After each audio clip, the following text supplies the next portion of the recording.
Em vias de começar. Live. Esperando. Vão derrubar a live e dizer que é ato antidemocrático. A adoção já acabou? Tudo bom, Luiz? Como é que vai? Tudo bem, Arthur? Joia. Professor Olavo, como é que vamos? Tudo bem, graças a Deus. E aí? Maravilha. Como é que anda aí a avaliação da fraude aí nos Estados Unidos? Olha, o povo acredita Começou, piamente no Trump. Chat ao vivo. A mídia não. Agora, se você vê os comícios do Biden, Começou. tinha 30 pessoas, 40 pessoas, ele não tem apoio popular. Quer dizer, essa votação dele é obviamente fraudulenta, não tem outra explicação. Eu já vi fraude quando eu morei nos Estados Unidos, na eleição do Bush versus Gore. Quem contava voto ganhava. Então, nitidamente, você vê que o sistema é fraudável. Agora, temos dois tipos de fraude, né? A fraude manual, junto com o sistema faz a contagem, ou ao menos a coleta dos votos, e depois você faz uma contagem manual. E é como aqui no Brasil também. Aqui não temos o lado manual, mas temos tudo digitalizado. Mas os dois são fraudáveis, do mesmo jeito. Sim. Quem faz você tem a produção das cédulas falsas e você tem a manipulação da contagem, que é no computador. As duas coisas estão funcionando. Mas acontece que antes dos caras começarem, o Trump já os estava observando. Ele está observando a preparação disso desde junho. Ele deixou o pessoal cometer o crime enquanto ele estava observando e documentando tudo. Não tem jeito, a fraude está mais do que provada. Exato. Eu acho que é engraçado a mídia. Ela tenta qualificar a fraude. Ela fala de widespread fraud, ou seja, uma fraude ampla. Mas ela não reconhece que existe fraude mesmo que seja focada. Então, ela tenta jogar com a semântica para qualificar que fraude ampla não existe. Mas então, fraude limitada existe. Começa negando 100%, depois vai baixando 75%, 50%, 25%, no fim fica quieto. Reconhecer o erro explicitamente, jamais. A gente já está na live. Já estamos online? Já estamos online, já está saindo tudo aí que vocês estão falando. A professora está ouvindo, muito bem. E na parte do local aqui da eleição, a gente não pode comentar nada por causa dos cargos que a gente ocupa hoje. Mas eu queria agradecer muito a presença do professor Olavo. É uma grande honra estar aqui, a presença do Luiz Felipe, uma grande satisfação. E tem coisa que vocês não podem falar, mas eu posso, eu não tenho cargo, não tenho emprego. O senhor está livre, como aqui ainda está 100% liberado o free speech, mas não pode se acostumar mal, né? Como diria aqui nos Estados Unidos, don't take it for granted. Não é garantido. Não é garantido, depende da disposição de brigar pela liberdade de expressão, liberdade de pensamento.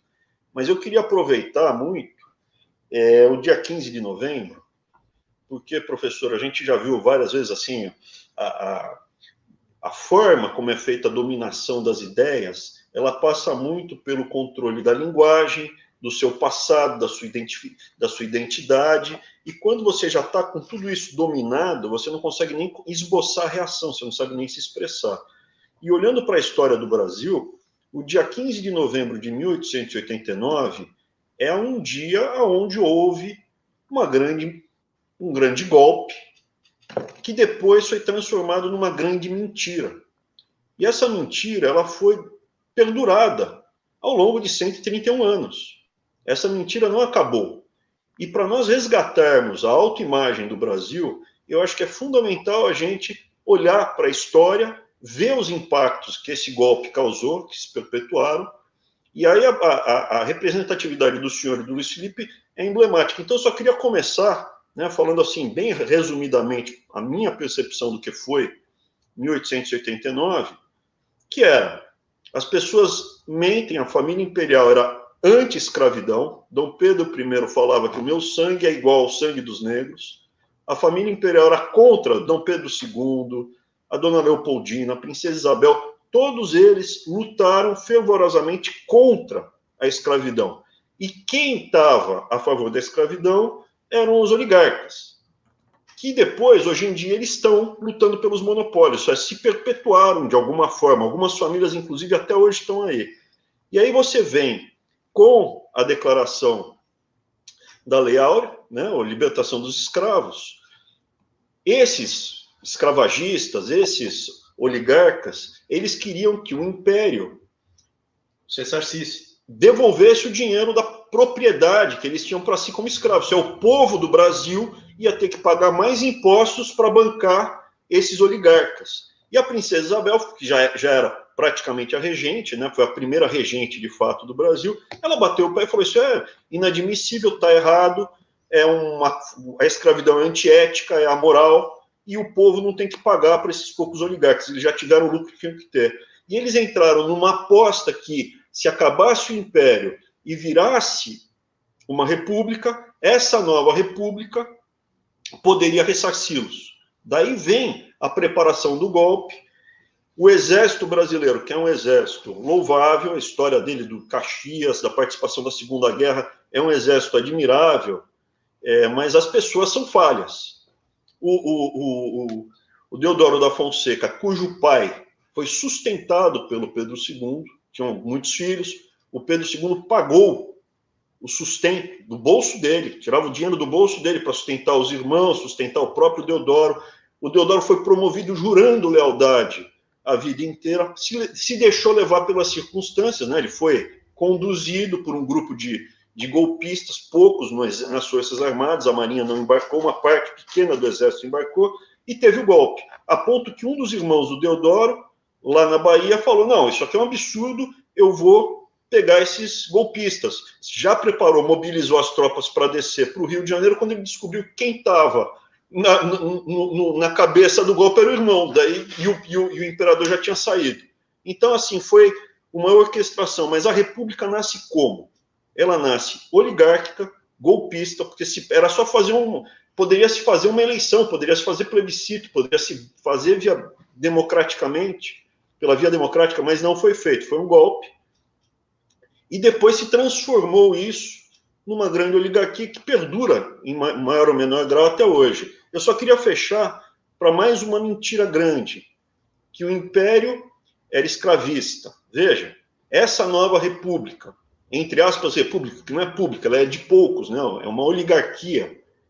Ela era escravagista e era anti os movimentos negros, que o José do Patrocínio, que era um grande organizador de movimentos negros, que fez a Guarda Negra da Redentora, que era uma guarda de libertos, negros libertos, que estavam se preparando para defender as instituições, e no caso, né, a Redentora, que era a Princesa Isabel, logo no começo da República, foi banido qualquer organização negra, foi proibida que houvesse qualquer movimento negro, e a capoeira foi proibida no Brasil, além de tantas outras coisas, né?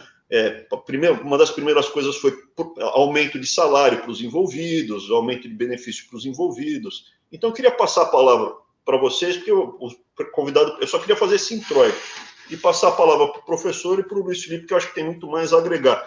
Mas se a gente não destruir essa mentira original e falar: olha, toda essa mentira, esse envolvimento, causa uma perpetuação dessas oligarquias, que tem muito a ver com as falas tanto do Pujol do Exército, o Exército não deve se meter na política, perfeito, e a fala do presidente Bolsonaro também na mesma direção, que isso precisa ser desconstruído realmente e principalmente passar, revisitar, rever os livros de história e tirar essa mentira que foi contada.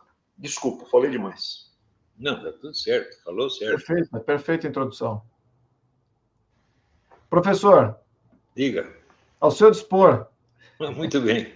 Bom, a gente não pode esquecer aí o seguinte: o motor fundamental da história é a vida intelectual. Tudo começa na vida intelectual, pelo simples fato de que ninguém faz aquilo que antes ele não pensou em fazer. Então, toda a história não começa jamais na ação política, mas começa na circulação das ideias que vão orientar depois esta atuação política. Então, na proclamação da República, não se pode esquecer a influência terrível de intelectuais positivistas e materialistas que estavam a fim, vamos dizer, de destruir toda a tradição cristã do Brasil.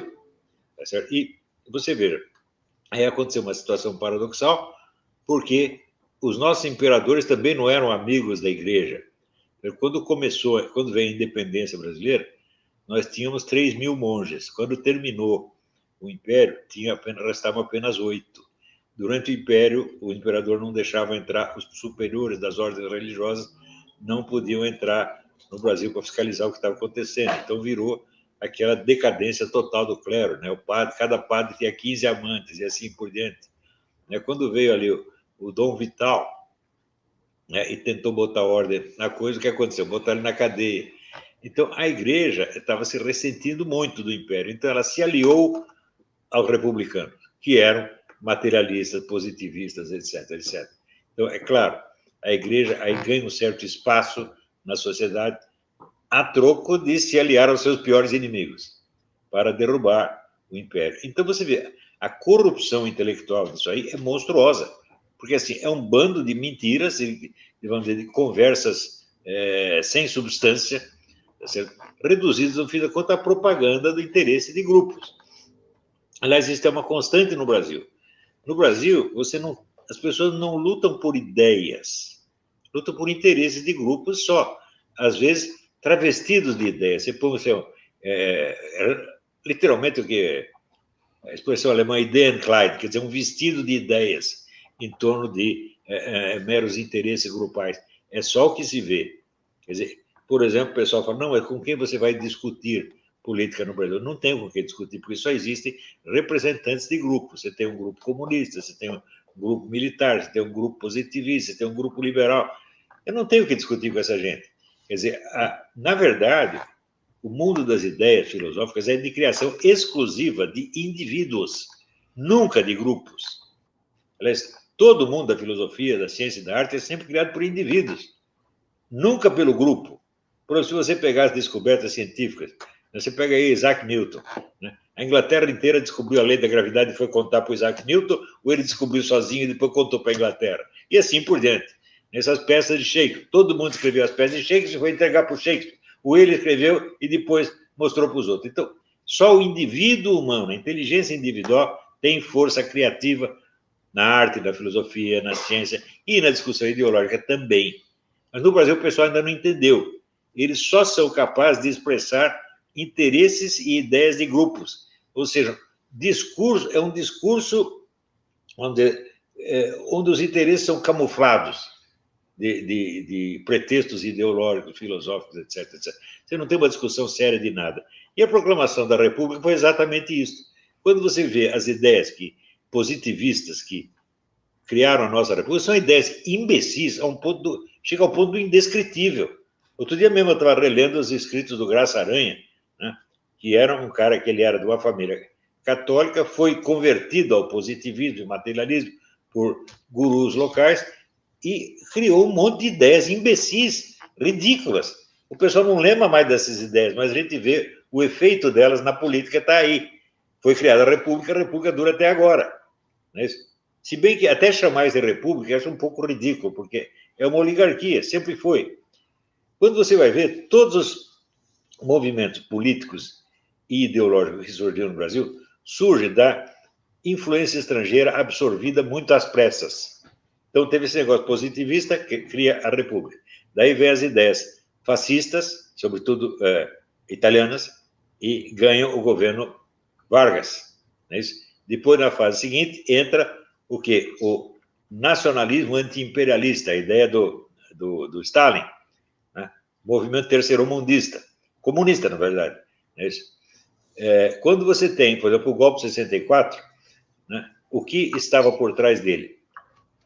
Os líderes civis acreditavam que havia ideias liberais, mas as ideias liberais foram só pretexto.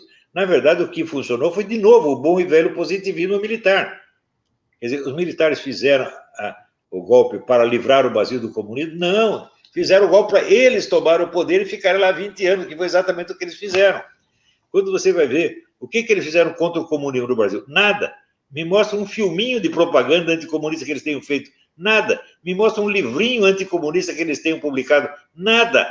Quer dizer, na guerra ideológica não fizeram absolutamente nada. Só tomaram o poder, tá certo? Mandaram no Brasil por 20 anos e, evidentemente, fracassaram. Tá certo?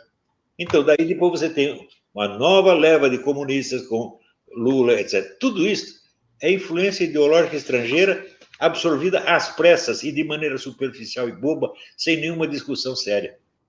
Não pode ter discussão séria no Brasil. Por quê? Porque eu tento discutir seriamente mais adiante. Não. O pessoal ouve o que eu digo, ou lê o que eu escrevo. Eles tentam entender, não. Classificar em que grupo ele está vinculado. Como eu não estou vinculado a grupo nenhum, eles não podem entender o que eu estou falando. Então, a vida intelectual superficial, farsesca, esta é a grande desgraça brasileira. Era e é ainda. Era isso que eu tinha que dizer.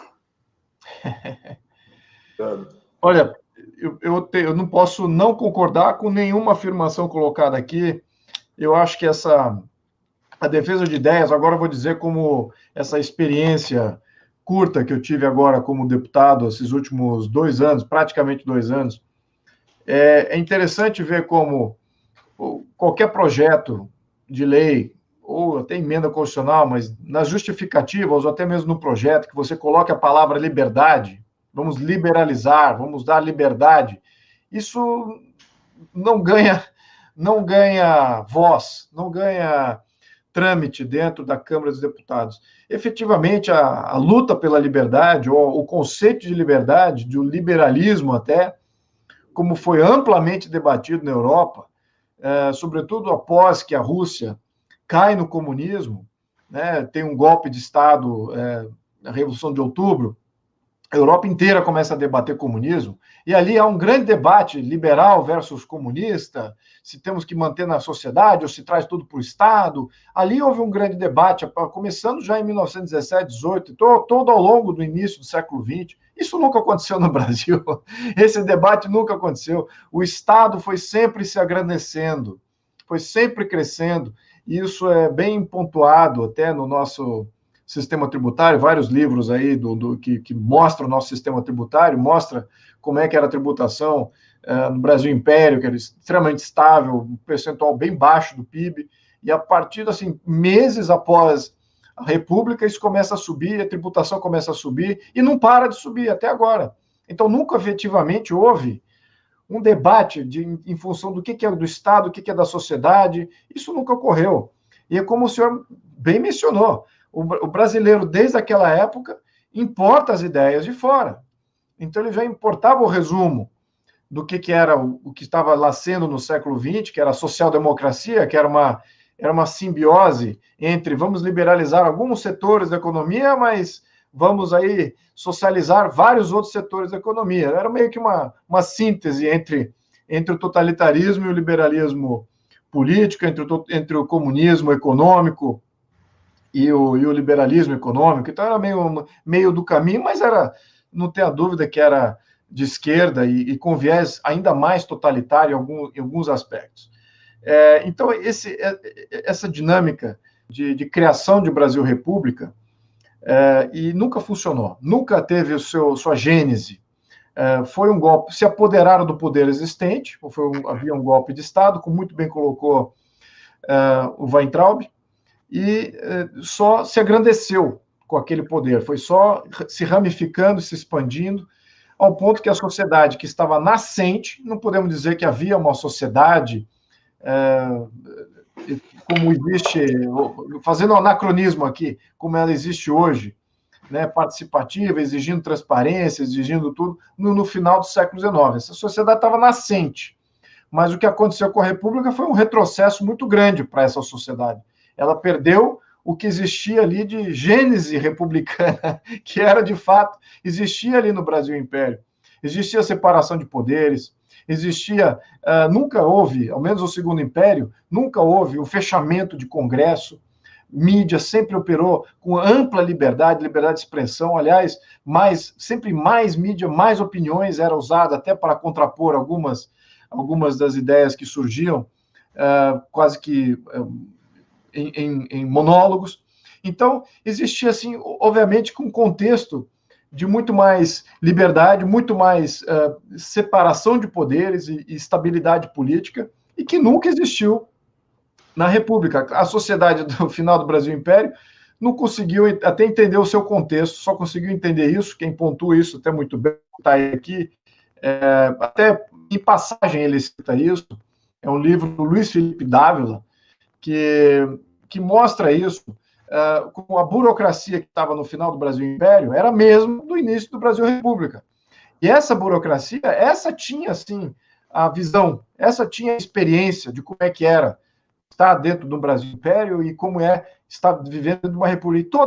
E a burocracia republicana, que era literalmente uma extensão da sua existência do Brasil Império, toda decepcionada com o que estava acontecendo, e se via, de fato, ali numa... até não entendendo o que significava a República, porque, efetivamente, a República Brasileira não trouxe nada de novo para o Brasil, não trouxe uma república efetiva, houve um regresso, um retrocesso a uma oligarquia controladora de todos os meios, de maneira arbitrária, quando aquilo não se alinhava com o interesse dos oligarcas, havia manos militares ou intervenções à torta direito. Então, enfim, aconteceu também no Império, houve várias rebeliões, mas aí rebeliões para desunificar o país, né?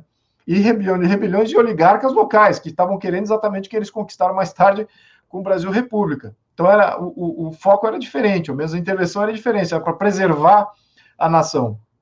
No contexto republicano, parece que, desde o início, foi para expropriar, né? Foi para patrimonializar. Então, temos aí como bem mencionou o Weintraub no início, temos uma mentira a ser desmistificada, mas isso não é para os monarquistas. Acho que essa mensagem aqui não é para os monarquistas. Acho que temos que falar com os não monarquistas. Não podemos dizer que são republicanos, porque esses valores republicanos já existiam até, em grosso modo, no Brasil Império, mas nunca existiu efetivamente no Brasil República.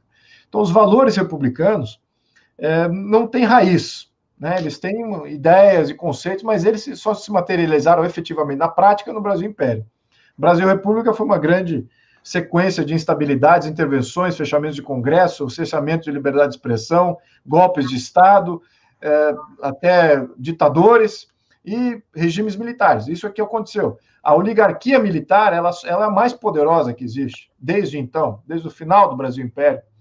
E ela assume meio que a contragosto, porque ela viu que o modelo republicano era fadado ao insucesso, desde a primeira tentativa, de 1891. Durou só até 1930. Aí terminou também com o golpe de Estado em 1930.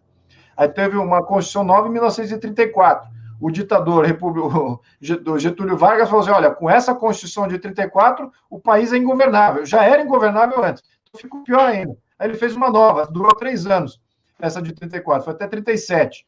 37 foi uma Constituição ditatorial, caudilista ditatorial, e introduziu toda a sorte de pensamento fascista, de Estado grande, paternalista, que nós vivemos com ele até hoje. Esse modelo de 34, 37 é um modelo vigente até hoje, de Estado social, tanto que a primeira chamava-se, a de 34 chamava-se a social-democrata, a de 1937 era a polaca, que era baseada e reiterando aqui o que o professor falou, importação de conceitos externos aqui. Foram quase que constituições importadas, né? Então você veja que o movimento republicano não tem gênese brasileira, não tem DNA brasileiro, né? Desde a sua sequência, também em 46, quando houve a abertura, dentro do governo Dutra, outra Constituição que não deu certo, durou até 64.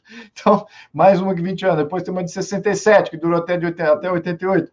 Enfim, temos aí uma sequência de erros, por falta de não termos valores efetivamente brasileiros, por falta de não termos raiz histórica e cultural que valorize o brasileiro, que entenda o brasileiro e que contextualize ele em texto constitucional. Eu aqui tive o benefício de ler várias constituições em função daquilo que eu até me propus a fazer, e é impressionante, como falando com a equipe que está me ajudando a fazer essa Constituição, falei assim, olha como cada Constituição tem um contexto cultural, Olha como cada Constituição tem ali um viés que é extremamente peculiar àquela população, àquela cidadania. Porque a Constituição precisa defender aquela cidadania. Ela precisa conhecer aquela cidadania. E a cidadania precisa se sentir defendida e protegida pela Constituição.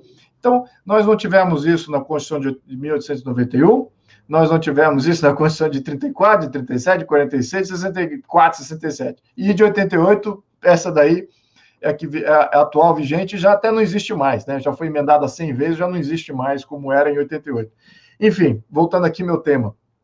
Acho que temos que eliminar o dia 15 de novembro como um dia potencial para a celebração. Essa conscientização, eu acho que é a mais fundamental.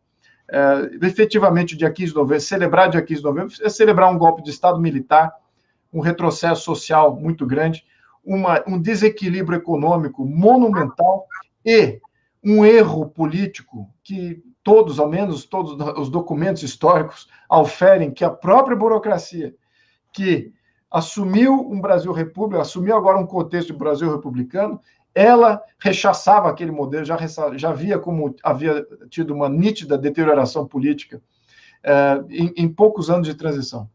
Enfim, passo aqui a voz aqui para os meus amigos aí, os Weintraub, para a gente debater um pouco mais esse tema. Vou reiterar aqui o que disse o professor, o que disse o Luiz Felipe. O professor dizendo dos grupos, né, que sempre tomaram conta. Com a República, a gente nota um desenvolvimento sempre de centralização, sempre mais aumento de poder. O Luiz Felipe mencionou a tributação. Era o quinto dos infernos, porque era 20%. Hoje a tributação fala assim, é 36% a tributação no Brasil. Não é. A tributação, se você pagar mesmo tudo que deve, chega a quase 50%. Só que como tem muita sonegação, a pessoa não consegue pagar. É feito já para você não pagar. Então, pela sonegação, vai para 30 e tantos. É uma carga imensa em cima das pessoas. Os grupos que existem, eles se perpetuam. Você nota, se você vive no Brasil hoje, você vai dizer, pô, que maravilha, né? A República, res pública, coisa pública. Que o Brasil, ele me protege, o Brasil é um lugar exemplar, onde eu estou super bem, eu como cidadão comum. Se você é um cidadão comum aí no Brasil, você sente o resultado desses 131 anos, né? O que aconteceu? Uma questão de o Brasil ser, como disse o professor, o Brasil é feito por grupos, interesses, as pessoas, a gente viu o que ocorre, né, na capital do Brasil, em termos políticos, não em termos geográficos, que é muito interesse pessoal. O meu grupo, eu quero o meu grupo, o que eu ganho, é sempre isso que a gente bem sabe. Então, o Brasil sendo um país feudal, tribal e um mandarinato, né, porque você nota as famílias se perpetuando no poder.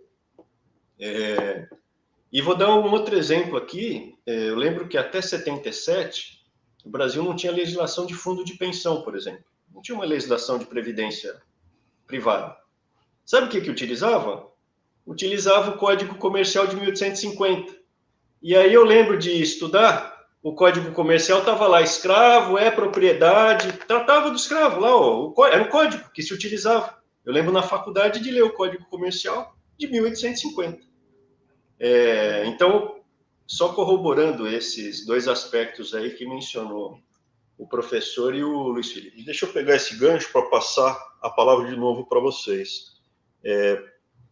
Exatamente isso que o professor fala, né, dessas ideologias de engenharia social, seja o positivismo, seja o marxismo cultural.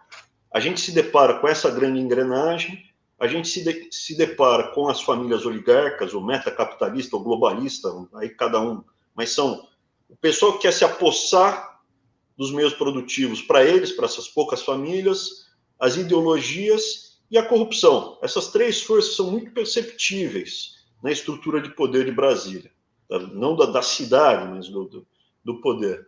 E nesse aspecto aqui, tanto o Luiz Felipe comentou quanto o professor, né, essa live que a gente está batendo papo, de forma alguma, para defender a volta à democracia. Você pode ser republicano, você pode ser monarquista, mas o fato é que o povo, nós cidadãos, deveríamos poder escolher interferir no desejo. E, na época, os golpistas sabiam que a população, a sociedade não ia apoiar, senão eles teriam feito pelo voto. Esse foi um golpe literalmente orquestrado, rápido, e desmontaram e acabaram com o jornal, deram aumento para eles mesmos. Esse é o primeiro aspecto. Então, só para reforçar, né, Luiz? Você não, assim, você pode ser totalmente... Aqui nos Estados Unidos foi os indivíduos fazendo a república. Aí foi 100%. Não foi um grupo que se apossou para benefício próprio. Foi o caso de... Todo mundo que fez o golpe de 89 saiu bem. Quem não saiu bem foi a sociedade, foi o Brasil. E o outro, que o professor, aqui pegando um gancho aqui do professor, que hoje está cada vez mais clara a importância das Forças Armadas. Eu acho que essa visão, que o papel da sociedade, isso não são mais famílias oligárquicas donas das Forças Armadas. O Brasil precisa ter Forças Armadas muito fortes para poder se defender no contexto mundial. Se você não tiver um país que consiga se defender, indivíduos que consigam se defender, nós vamos estar à mercê de ditadores, de nações que vêm e alucinam com a gente. Então, passar essas duas colocações aqui. Só para fechar, se eu não me engano, eu acho que foi um trisavô do Fernando Henrique que estava no golpe de 89. Inclusive, ele defendia matar a família imperial. Então, o Luiz, se ele tivesse feito isso, o Luiz não estaria aqui hoje na nossa live. E essas famílias estão aí até hoje. Você vê essas mesmas famílias lá atrás que tramaram, um número razoável, tem os seus descendentes aqui representados nos problemas atuais do Brasil.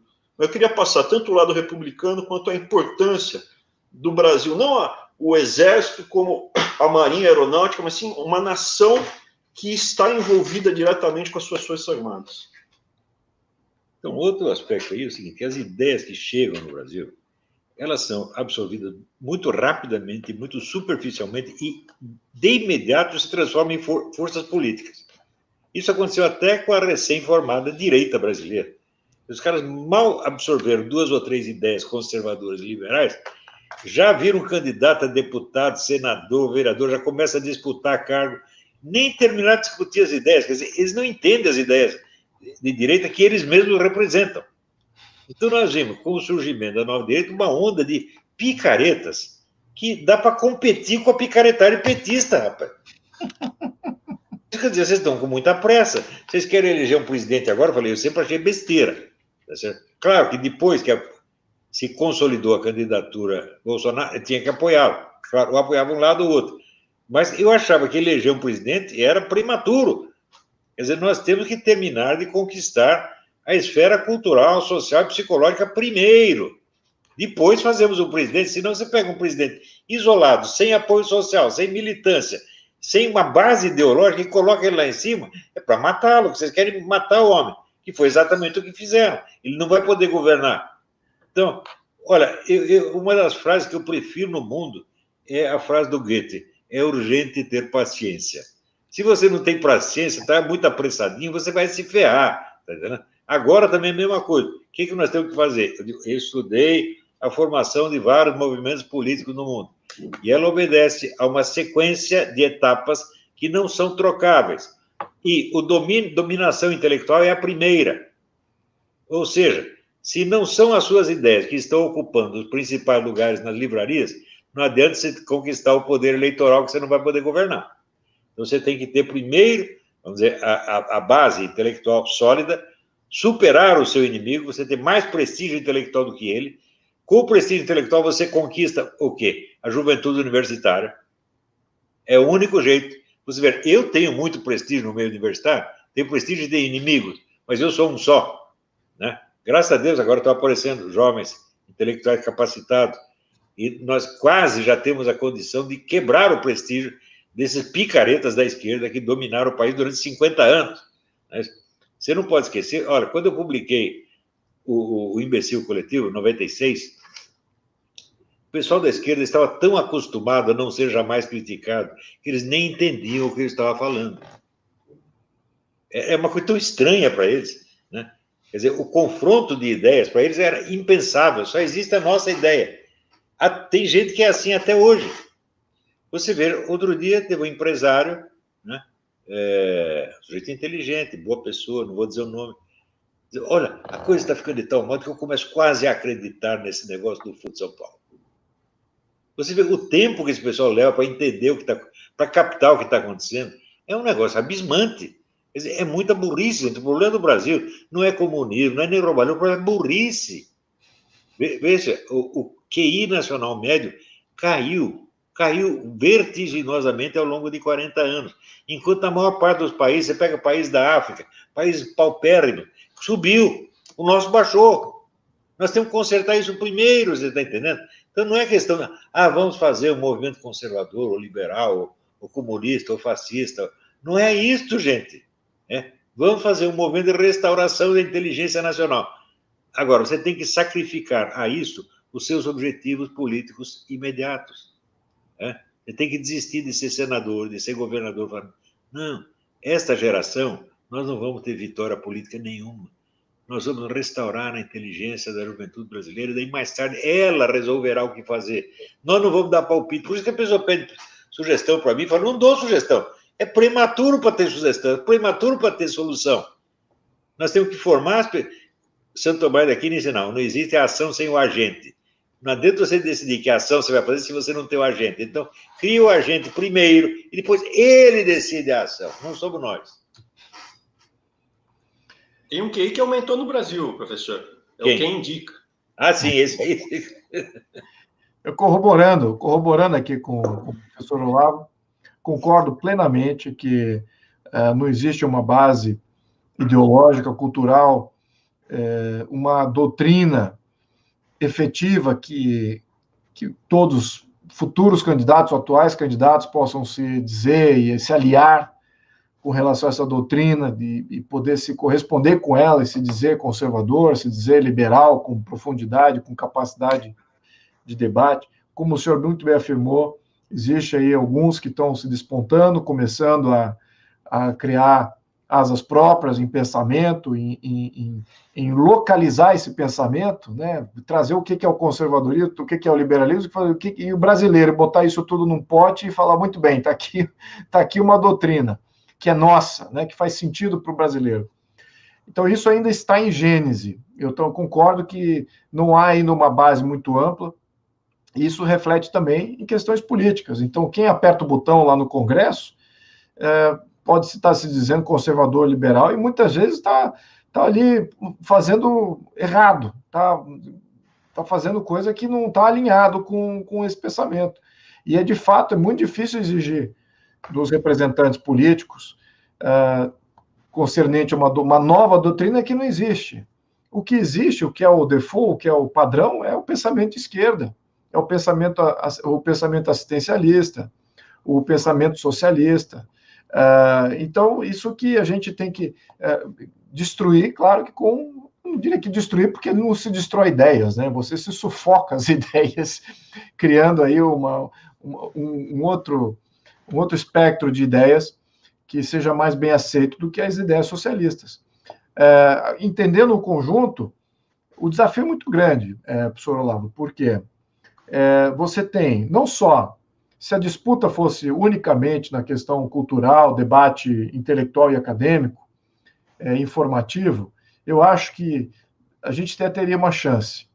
Agora, temos organizações políticas e não governamentais, temos erários de governos voltados a fazer domínio de outros países, né? Temos fundos internacionais, temos ampla cobertura midiática. Então, o comportamento que também está nas escolas, está nas famílias, ele acaba sendo contaminado por todas essas vertentes. Você tinha antes nas escolas domínio, mas agora esse pensamento globalista, marxista globalista, está nas empresas também, porque grandes financiadores não vão fazer financiamento a uma empresa se não tiver uma política ambientalista, uma política de, entre aspas, sustentável, de sustentabilidade. Efetivamente, o que isso faz? isso concentra cada vez mais recursos e capacidade empreendedora nas mãos dos poucos. O pequeno empreendedor que não tem como abrir mão da sua poupança para incorporar aí uma vertente da ONU, dizendo, agora você tem que ser socioambientalista no seu empreendimento. Eu falei, pô, eu vou ficar sem empresa.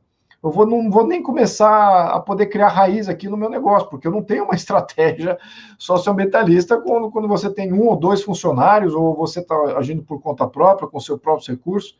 Então, todas essas medidas vêm para encarecer e impossibilitar o empreendedorismo, a inovação. Aí eu vejo essas vertentes globais, tem os 2 grupos, né? Aquele grupo majoritário que já vem sendo constituído desde da Liga das Nações, né, no final da Primeira Guerra, primeira tentativa de organização, né, eu diria que a igreja foi globalista antes do século XX, né, mas durante o século, mas não foi de uma maneira de jure, né, foi uma maneira mais de facto, né, mas o de jure foi a Liga das Nações, a primeira tentativa institucional, depois você tinha a tentativa da ONU, que é a que a gente vive até hoje, né, que ainda está tentando sobreviver até hoje.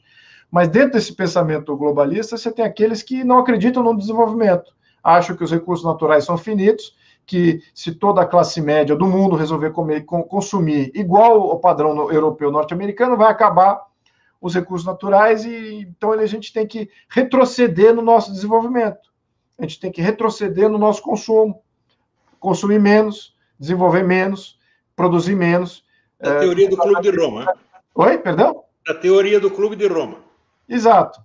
E isso eu vejo, até, eu diria que até aqueles que se dizem conservadores. Olha, eu raramente deleto tweets meus, porque eu geralmente tento pensar nos tweets que eu faço. Mas eu vou dar um exemplo aqui. Acho que alguns anos atrás eu fiz um tweet concernente. Bom, vou só terminar esse pensamento para voltar nessa questão do tweet para dar um exemplo. Bom, então esse pensamento globalista, ele é antidesenvolvimento, abertamente antidesenvolvimento, antidesenvolvimentista, a favor do aborto, controle populacional, redução de população. Eles estão olhando isso, ou menos controle de população que não cresça mais. E tem uma outra vertente que também está nesse pensamento globalista, é minoritária, que é aqueles que acreditam que se houver mais população, há sempre uma ruptura tecnológica, que com mais população, há mais tecnologia, e isso é fato. Sempre que há problemas populacionais, ou uma dinâmica populacional até em estado de crise, claro que não precisamos chegar nesse ponto, existe uma ruptura tecnológica, que nos leva a um próximo estágio evolutivo. Então, existe também dentro do pensamento globalista esse outro grupo, que é um grupo bem menor. Tá? Ele está lá. Eu diria que se eu fosse para ser globalista, eu estaria dentro desse grupo. Mas aí, em função dessa discorrição, eu fiz um tweet há 3 anos atrás, se não me engano, 2017, não me lembro, 2018, mas eu falei exatamente isso. Poxa, a gente precisava de uma classe média confiante e que estivesse produzindo mais pessoas, estivesse reproduzindo, crescendo. Bom, imagine quem é que foi que me atacou. Pô, isso não pode, o custo de uma criança é muito alto, isso não é sustentável no meio urbano, custo de educação, de saúde e tal. Então, ou seja, ter filho virou custo-benefício. Ter filho não é uma aspiração mais natural, humana. Hoje já entra num contexto, ao menos na sociedade ocidental, de ser um custo-benefício, uma análise de custo-benefício. E isso que está travando o crescimento, até mesmo o crescimento tecnológico no Ocidente. Porque estamos falando de sociedades em pré-falimentares. Você tem a sociedade europeia parou de crescer.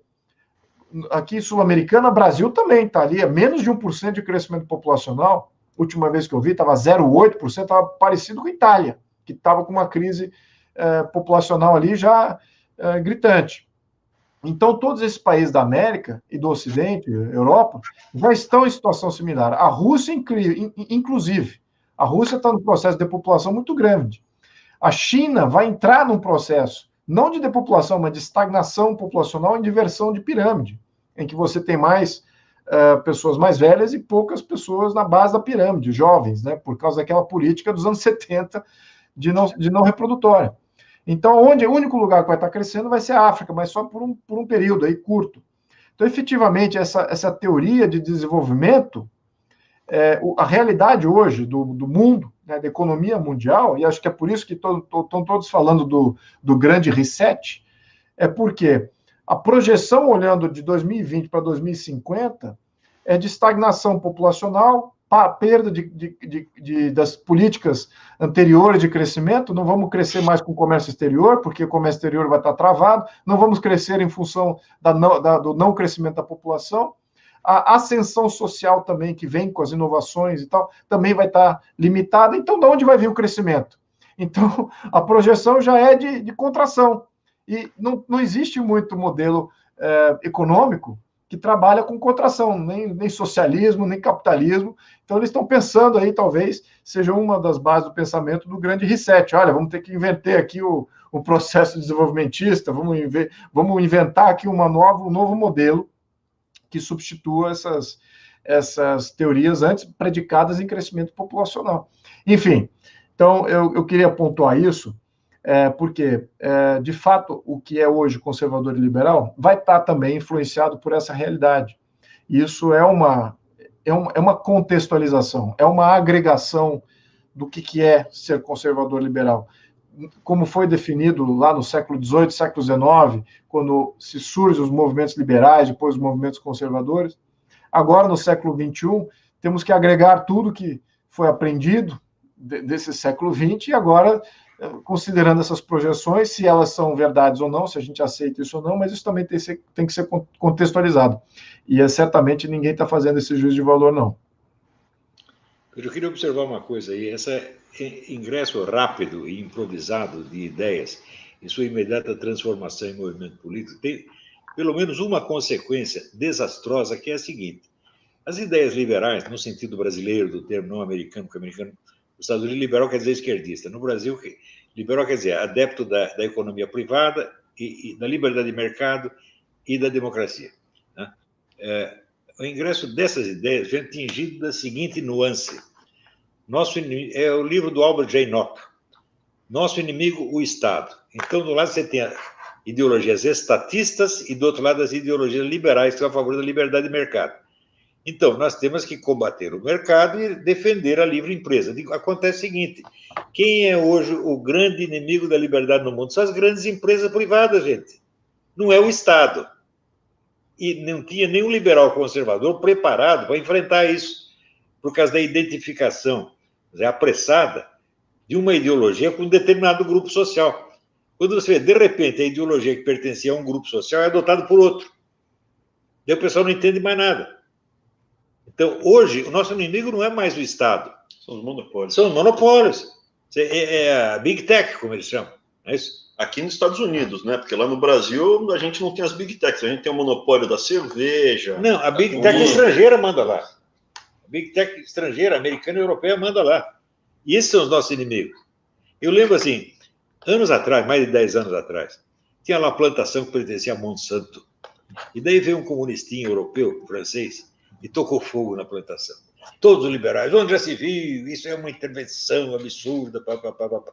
Hoje nós sabemos que a Monsanto é uma das maiores inimigas da liberdade no mundo. Então o comunistinha que tocou fogo, ele tinha razão. Ele estava destruindo um inimigo nosso. Ele não sabia, pensava que era inimigo dele. Né? Então, são esses paradoxos. A gente tem que estar sempre preocupado, ou preparado, para captar essas situações paradoxais e nos adaptarmos a elas. Só que, para isso, precisa muita formação cultural, gente. Você não pode ficar preso só no discurso ideológico imediato. No Brasil, você tem os camaradas que acham que tudo é ideológico, que são os comunistas, e você tem os positivistas que são contra qualquer ideologia. Isso tudo é uma estupidez, gente. Isso é pensamento mecânico, tá entendendo? Esse pensamento digno daquelas cabritas que o Lula comia, tá entendendo? O professor falou, você que é brasileiro, se você toma sua cervejinha é mais cara. Se você come a sua carne no fim de semana, cerveja o que é? É um monopólio. Cerveja é um monopólio. A carne é um monopólio. Monopólio. A sua lasanha. Papel. Monopólio. Banco, oligopólio. E aí o que o professor diz? Os liberais, eles são paga-paus de empresa. Não, a empresa é sempre, fundamental. Qual é o fundamento? A empresa é sempre bom. São maniqueístas. Tudo é sempre bom ou tudo é sempre ruim. Então, você que é brasileiro, você sente na pele esses oligopólios, esses monopólios, essas big techs, ou no Brasil, a tua comida. Você paga mais. Sabe por que a sua cerveja artesanal é competitiva no Brasil? Você consegue comprar uma cerveja artesanal. Porque a sua cerveja normal é cara pra caramba. Aqui, nos Estados Unidos, cerveja normal é baratíssimo. Então, cerveja artesanal é coisa de cara riquinho.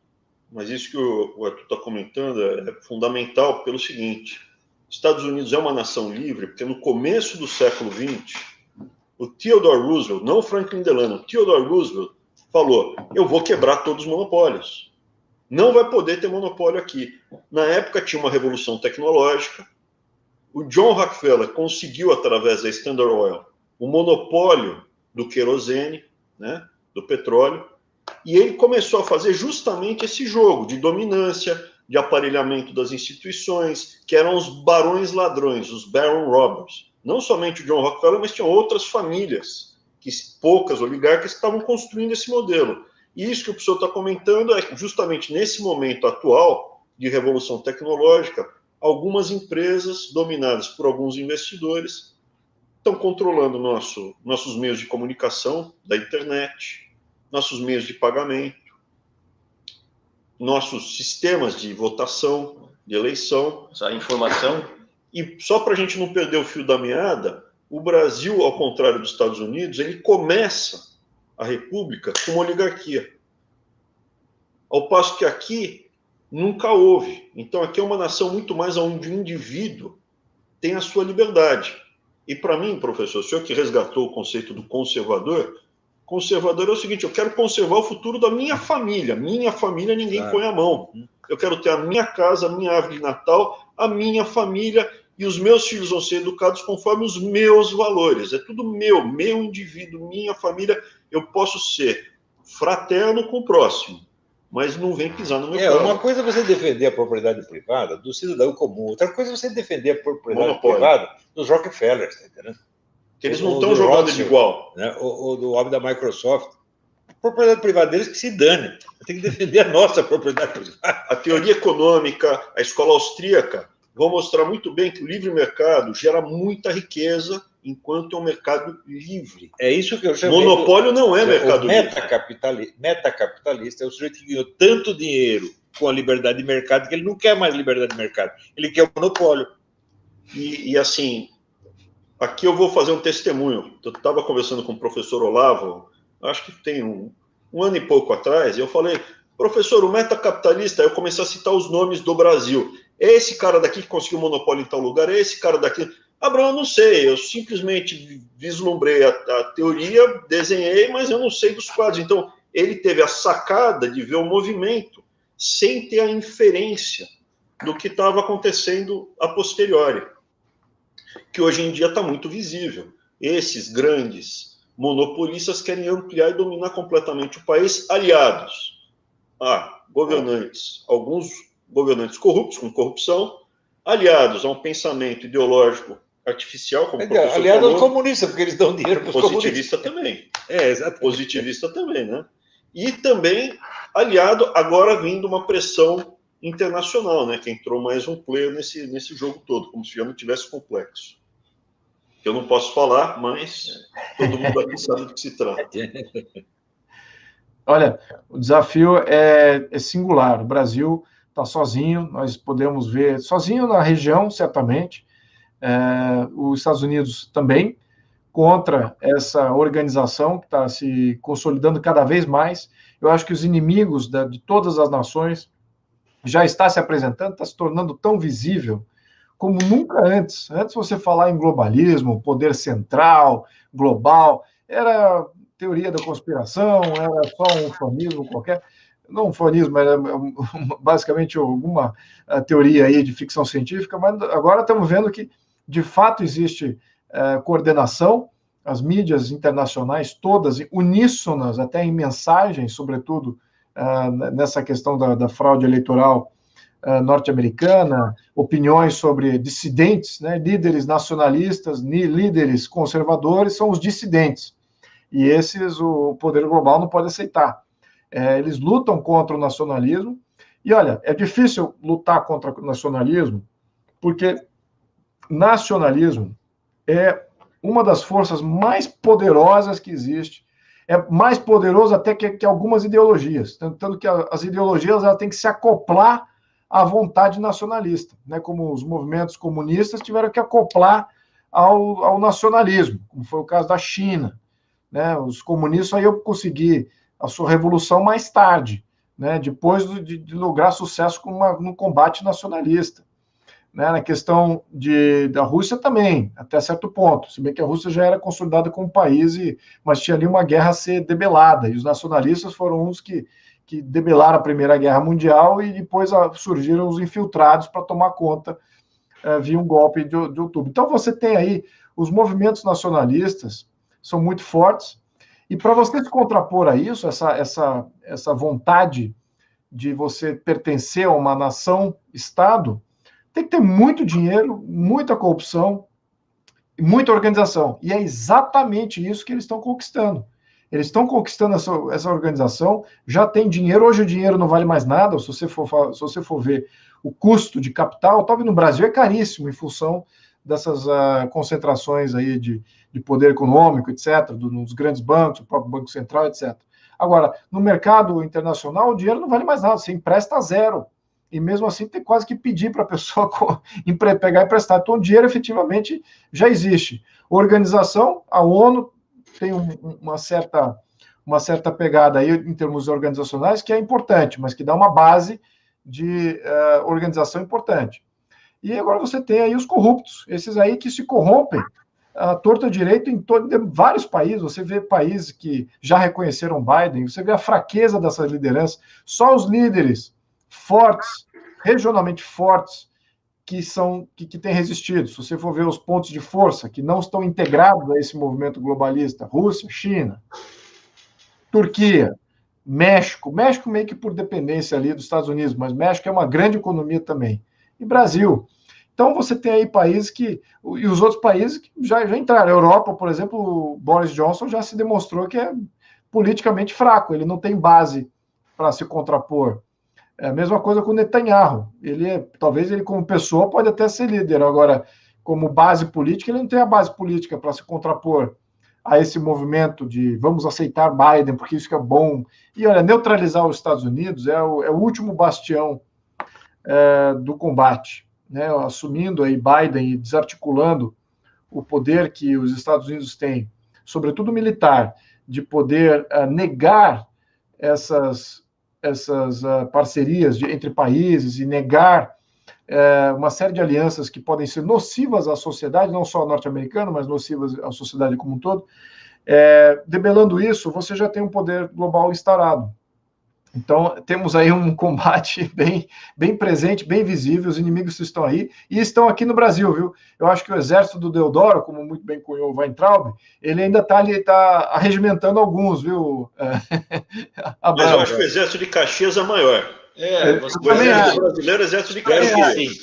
Mas eu volto e meio me deparo com alguns aí do exército de Deodoro, eu fico um pouquinho receoso para ver a amplitude de até onde vai esses que foram regimentados aí por esse exército aí. Mas você falou uma coisa muito importante, pega o gancho do professor. A primeira coisa a ganhar são as ideias, as suas referências. E resgatar essa identidade nacional, que ela tem a base muito forte no Império. Não se trata de trazer, não estamos aqui debatendo, o Brasil tem que voltar a ser monarquia ou não.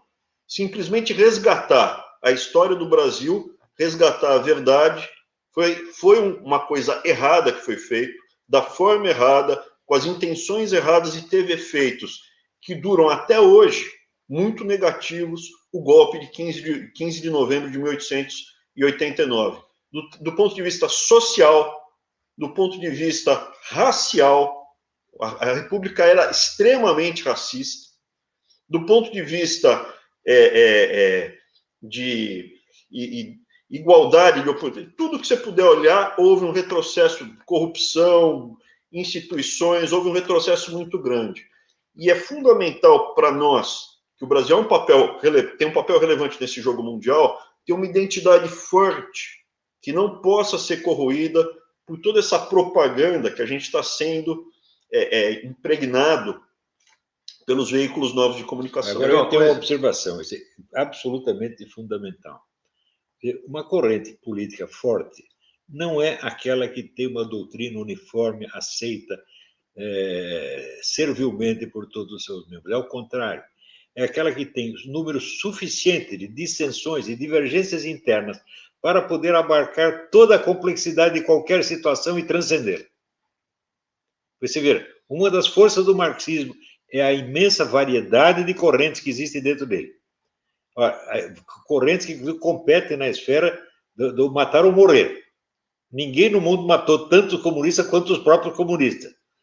E isso é uma das forças que eles têm. Quer dizer, a sua divergência interna. Agora, no Brasil, todo mundo pensa que é o contrário, que para ser forte, a corrente tem que ser todo mundo pensar igualzinho. Mas isso é coisa de maluco. Quer dizer, você ter razão em tudo, a sua corrente ter razão em tudo. Quer dizer, como é que você vai chegar a um diagnóstico tão perfeito e abrangente que já resolve antecipadamente todos os problemas? Isso é sonho, ilusão, poesia e romance, isso é besteira. O que importa é ter a variedade interna. Você continuar discutindo. Por exemplo, está aqui discutindo com a pessoa, cada um tem sua ideia. Hein? As ideias não são exatamente iguais. Nós estamos juntos na prática, mas na teoria estamos divergindo. Tá certo? Nós temos divergências teóricas, mas na hora da ação prática nós nos ajudamos uns aos outros. Esse é o segredo. Não é isso? Tempos atrás comentei com o professor dessas mentiras que vêm, que a gente aprende até na escola, né? Dom João VI era burro, era porco, comia na praia, sentado no pinico. E quando a gente vê o lado histórico, por exemplo, o Napoleão disse que a única pessoa que conseguiu me dar um chapéu, me enganar, foi Dom João VI. E quando Dom João VI vem para o Brasil, ele traz cientista, ele traz biblioteca, ele traz... Dom João VI era um gênio político, obviamente. Depois a gente tem o Dom Pedro I, que com 20 e poucos anos, 26 anos, fez tudo aquilo. Só a música que ele faz, se você vê a composição, só isso já mostra. Né? E nunca era passado isso para a gente, era sempre passada a ideia de que a nossa raiz era ruim, era porca. Não, o Pedro I era corajoso fisicamente, né? Ele se punha, ele é herói do Brasil e herói em Portugal. Ele voltou, ele se estragou, ele se expôs fisicamente. Só isso aí já o distingue de todos os nossos políticos e todos os nossos generais. É um bando de cagões. E aí você tem o Dom Pedro II, cuja mãe, a dona Leopoldina, tinha valores de trabalho, inclusive, ela comprava ferramentinhas para eles trabalharem na terra, para os filhos, né? Ele falou, não, mas são príncipes, vai meter a mão suja na terra? Não, eles têm que ter o valor do trabalho, eles têm que ter essa noção. E o contato com as pessoas. O Dom Pedro I jogava bola ali, Botafogo, tinha o contato com os brasileiros. Então, essa história, que é bonita, quando você vai ler... Ou o Exército do Caxias, ele não usava balões... É importante o Exército do Caxias resgatar que, ao contrário de outros exércitos da América Latina, em função do Exército de Caxias ser institucionalizado, não tem interesses mesquinhos individuais, o Brasil não teve caudilhos no Império. Então, isso precisa ser resgatado como exemplo e referência para que a gente consiga vencer os desafios enormes que o mundo tem pela frente. Mas eu fico fascinado que, assim, toda vez que eu tenho a oportunidade de escutar o professor, eu aprendo mais um pouco. Ele foi falando, né? De fato, né? O esquerdismo é rico porque, não dá certo aqui, vamos de Gramsci. Não dá, vou de socialismo fabiano. Não dá, escola de Frankfurt. Não dá, volta para o maoísmo. Se reinventa. Ele vai criando esse bololô e a gente... é o fim da história, acabou, vencemos, caiu o muro de Berlim, vencemos, o fim da história. Podem ir para casa descansar, vocês estão em paz. Então, o bicho voltou mais forte do que era antes. E assim, muita da proteção são os valores, né? O que a gente teve no Brasil aí. Quando a gente foi sentar aqui agora, meu irmão falou, você senta ali, senta aí. Eu não queria sentar do lado esquerdo, porque eu não gosto muito de sentar do lado esquerdo. Mas aí, não foi armado. Foi armado isso aqui? Onde eu sentei aqui, ó? Na tela você está na direita. Mas todo lado esquerdo do professor, aqui é a Bíblia, ó. Sentei do lado da Bíblia. Você pega um brasileiro, ele pode não ser religioso. Ele pode não ser nem cristão, pode ser até ateu, mas ele tem valores bíblicos. Ele tem valores dentro dele que protegeram a nossa nação, que é esse lado bonito do Brasil. E a gente tem o lado histórico, né, que tudo que foi ensinado, o Alexandre Garcia, outro dia, falou a síndrome de vira-lata que a gente tem. Sempre mostrando, não, a tua história é ruim, o seu passado, os irmãos Andrada, os irmãos Rebouças, né? Da onde? Apagam isso da história, querem dizer que o Brasil começou com a Constituição de 88. Por isso que é tão importante hoje desconstruir, sim, a comemoração do dia 15 de novembro. Eu acho que comemorar o dia 15 de novembro é um tapa na cara da nação brasileira. É uma humilhação. Uma humilhação. O Império não era perfeito, mas isso é uma república de merda. Tá entendendo? Não é comparação. Não pode comparar. Quando derrubaram o Dom Pedro II, lembra o que disse o Theodore Roosevelt? Eles derrubaram o único governante republicano que tinha na América Latina. Era admirável. Era um homem sério, ele respeitava a opinião alheia, não perseguia ninguém. Foi muito bom governante. Não foi perfeito, mas foi muito melhor do que tudo que veio depois. E poderiam até tirar democraticamente, com eleição, com voto, de outra forma, não da forma como foi. Que é uma curiosidade, Dom Pedro II, ele viajava, quando ele viajou pelo Egito, pelos Estados Unidos, ele viajava com o próprio dinheiro. Claro, claro. Olha, eu não sou nem monarquista, nem republicano. Acho que as duas coisas podem funcionar dependendo das circunstâncias. Mas, no caso brasileiro, o Império foi, obviamente, melhor. Não há como discutir uma coisa dessa. Mas a República foi o quê? Uma sucessão de golpes, revoluções, sacanagem, roubalheira. Foi só isso que houve. Né? E também não estamos defendendo que a não ser que seja o Luiz Felipe. Se for o Luiz Felipe, eu voto para ele ser rei. Mas aí precisa ver como é que faz. Porque hoje em dia seria muito difícil voltar. Né? Vamos lançar a campanha. Mas olha, eu estudei bastante aí a questão dos Estados Unidos, imagino que vocês também, mas a passagem que me vem à cabeça nesse momento, aquilo quando... É uma frase até bem coloquial, quando foi criada a Constituição dos Estados Unidos, e aí uma senhora perguntou para o Ben Franklin que tipo de governo nós teremos, e o Ben Franklin responde: uma república, minha senhora, se a senhora conseguir, se vocês conseguirem mantê-la. Então, a função aqui era do cidadão em manter a república, né? Ao menos no contexto norte-americano. Mas isso serve para qualquer país, porque se você não tem o cidadão achando que o sistema de governo, que o modelo de Estado tem valor para ele, cidadão, ele nunca vai defender aquilo que está ali. Então, isso que a gente tem no Brasil República é uma aversão completa e cada vez crescente ao modelo republicano, ou ao menos a concepção de Estado como ela se apresenta. Quanto mais as pessoas se concentram... Perdão? Mas aí eu vou fazer um adendo aqui. Eu acho que foi Tocqueville, que ele veio para os Estados Unidos, né, e ficou fascinado como estava politizada a sociedade, como o cidadão americano estava politizado e brigando para a evolução da República, que tinha um monte de problemas a República aqui, não era perfeita.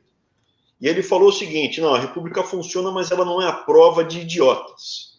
Se você tiver uma nação de idiotas, de frouxo, de gente despreparada, não vai avançar. E isso está na linha que o professor Olavo está falando. O que eu sou otimista, eu sou um cara sempre muito otimista, é que o brasileiro está buscando essa politização e a busca do conhecimento. A demanda própria, eu não conheço o caso de uma população que saiu à rua pedindo uma reforma de previdência, eu não conheço o caso de população na rua defendendo abertamente as ideias de um pensador vivo, professor. E o Brasil teve isso. Cartaz falando do senhor, Olavo tem razão, pessoal saindo à rua defendendo a reforma da Previdência. Então, isso sem uma organização. Sem organização espontânea. Então, eu realmente acredito que o Brasil ele tem um diferencial a contar na história, e é por isso que, para mim, o que eu pedi aqui para fazer, eu agradeço de novo o professor Luiz Felipe. Também agradeço. Porque o 15 de novembro tem que ser um marco na virada do pensamento do Brasil. A mentira que foi a proclamação da República e o resgate. Não para restituir a monarquia, talvez um dia volte ou não sei, depende do cidadão, mas para restituir os valores e a história e a identidade da nação. Sem dúvida. Esse é o ponto central. Quer dizer, a identidade. Pensa bem, o que é identidade nacional? Identidade nacional é a memória dos grandes feitos realizados em comum. Isso não existe na cultura brasileira atual. O pessoal esqueceu tudo, apagou tudo. Até fisicamente, quando você olha a cidade de São Paulo, eles apagaram todos os marcos históricos, apagaram a memória da cidade e botaram no lugar um monte de edifício de pastilha, coisa idiota, né? Tudo porque a moda é a adesão superficial à moda estrangeira. É uma coisa de louco isso, nós temos que parar com isso, né? Mais vale as casinhas velhas que refletem o nosso passado do que as belezas ultramodernas que o pessoal está enchendo aí o espaço. O Centro Antigo de Santos, que é riquíssimo, está abandonado. A Casa dos Andrada está abandonada. O Centro de Santos é um marco mais antigo do que qualquer região aqui dos Estados Unidos. 1550, a primeira eleição das Américas foi Nós temos que ter amor por essas coisas e temos que preservá-las, meu Deus. E temos que preservar a memória nacional, em primeiro lugar, da língua nacional. Se o sujeito não tem amor à língua pátria, como é que ele pode ter amor à pátria? Tudo esse patriotismo desses caras, isso é tudo só interesse corporativo, não tem patriotismo nenhum. Se você desrespeita a própria língua, que amor à pátria pode ter, meu? Você desrespeita a sua língua, você desrespeita a sua história, você desrespeita seus valores culturais e diz que é patriota? Por quê? Porque vai defender a Amazônia contra o invasor estrangeiro? Ah, vai a merda, porra. Não dá. Pode falar todos. Pode falar todos. Todos. Estão todos filhos de putz. Bem, nessa deixa, eu acho que vocês fizeram aí uma grande interferência aí com essa live, de ao menos ter levantado esse tema, porque isso, para mim, já é um tema antigo, de ter que silenciosamente passar por esse dia. Acho que me lembro, desde criança, que dia 15 de novembro, entre família, ninguém comemorava nada e achava absurdo, outros davam risada de por que o povo brasileiro é levado a celebrar o 15 de novembro. E agora temos uma amplitude maior, tem mais pessoas com consciência da verdade, o que aconteceu com a história do Brasil. Eu acho que a função da história aqui não só é de trazer esses marcos fundamentais, não só para o país, como território, mas como política, mas como sociedade importante, e para trazer confiança na sociedade. A gente precisa estar confiante com uma base sólida para ser líder.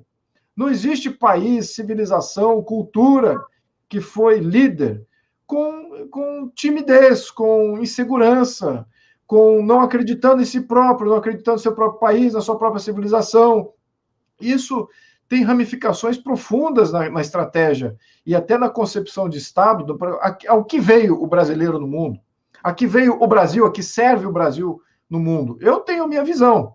Eu adoraria que tivesse mais brasileiros com a visão que eu tenho, porque eu, ao menos, tive o privilégio de ter tido a história tal qual ela se decorre. Agora, outros brasileiros estão tendo essa mesma história, então eles acabam tendo a mesma visão.